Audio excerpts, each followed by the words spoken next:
Hello children, see the picture. One boy and one girl is there, and the name of the boy is Vinod and the girl is Meenakshi. It is written in the picture. You can read it carefully. Now see, Vinod is speaking something and Meenakshi is also speaking something. Let us see what Vinod is saying. So in the bubble it is written, I am happy. And in the bubble of Meenakshi it is written, I am sad. Now, so who is happy, who is sad?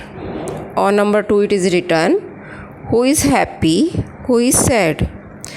So in answer to question number 1, you cannot say I am happy. Now we have to answer question number 1, who is happy? So if you give the answer, I am happy. If you say this, it means you are happy. But the picture tells us that Vinod is happy. So the right answer is Vinod is happy. Now see another. Similarly, the picture of Meenakshi. So in second picture, who is sad? Then Meenakshi is sad. So who says he is happy? Vinod says he is happy. And who says she is sad? Meenakshi says she is sad. So this means that there are two ways of reporting what someone says.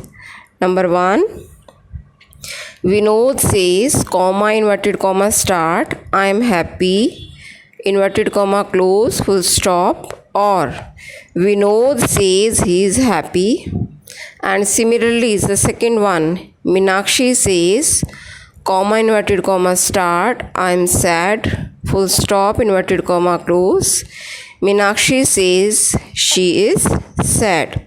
So there are two ways to tell the things, or we can say the two ways of reporting. So now see what is written on number 4.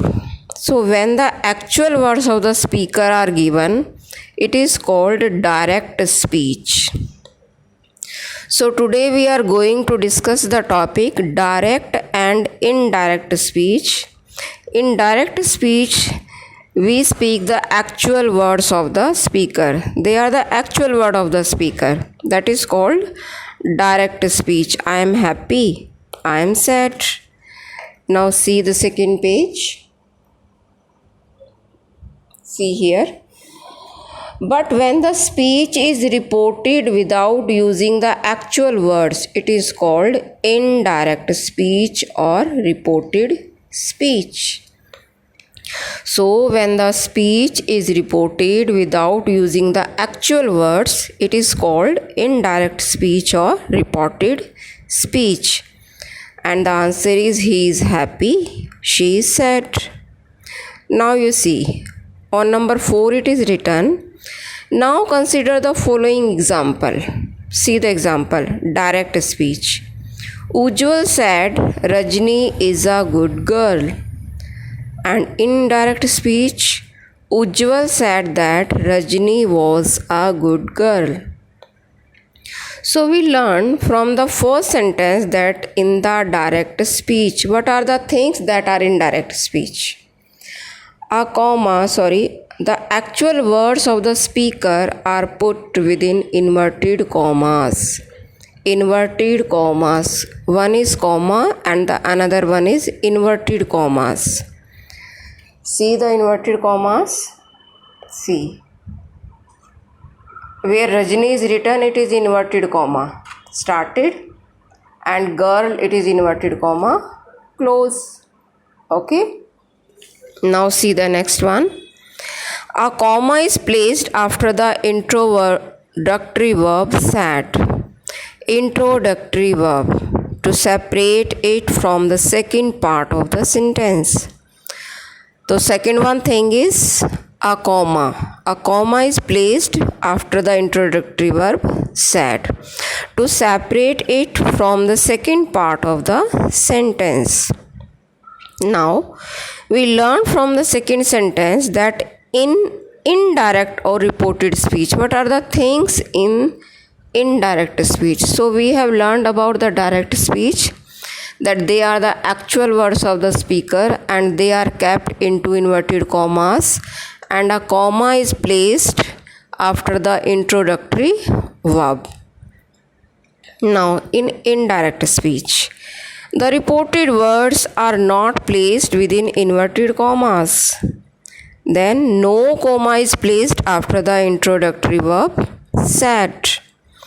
Then the reported speech is introduced by the conjunction that, and the verb is changed into was. So there are many changes. How these changes occur? There are many changes means we have introduced the verb, the conjunction that also, and we have changed is into was also, we have removed the inverted commas also. So how all these things happen? What are the rules for them? What are the regulations? Rules and regulation, what are those? To change the direct speech into indirect speech. So let us discuss about the rules for the change of speech. That how many rules are there to change the direct into indirect speech. Now see the first one. Number 1 is change of tense. Change of tense. We know very well that there are 3 main tenses and they are present, past and future, and each tense has its 4 subparts, that is simple, continuous, perfect and perfect continuous. So let us discuss how the tense changes when we change the direct into indirect speech. Now you see, it is the change of tense. We will discuss this today. Change of tense. While changing direct speech into indirect, the tense of the direct speech is changed according to the following rules, which are similar to the rules of the sequence of tense. Sequence of tense chapter we have done. So let us discuss. Number 1, if the introductory verb is in the present or future tense. If the introductory verb is in the present or future tense, it's very important point.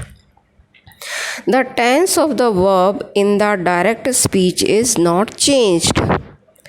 See very carefully and listen very carefully. If the introductory verb is in the present or the future tense, the tense of the verb in the direct speech is not changed. See the example. The child says, I am thirsty. The child says that it is thirsty. He will say, I know you. He will say that he knows you. See the introductory verb says, will say. Says, it is present, and will say, it is future. So if the introductory verb is in the present or future tense, the tense of the verb in the direct speech is not changed. See, I am thirsty, it is thirsty. Present, present, both. I know you, he knows you. Present, present. Means the tense is not changed. Now the second one, B part. If the introductory verb is in the past tense, then the tense in the direct speech is generally changed into the past tense. See the example, how they are changes. Will changed into would. Shall is changed into should or would sometimes also. Can changed into could. May changed into might. Also, the simple present is changed into simple past. Present continuous is changed into the past continuous. Present perfect is changed into past perfect. The present perfect continuous is changed into the past perfect continuous. Then the 9th number, see what is written here. The simple past is changed into the past perfect tense. The past continuous is changed into the past perfect continuous tense, and the past perfect and the past perfect continuous tenses do not change. So these are about the change of tenses, how the tenses are changed. So today it is your homework that you will write all these changes in your English 2 notebook. And tomorrow we will discuss the examples of all these. Okay? So it's bye for today. Bye.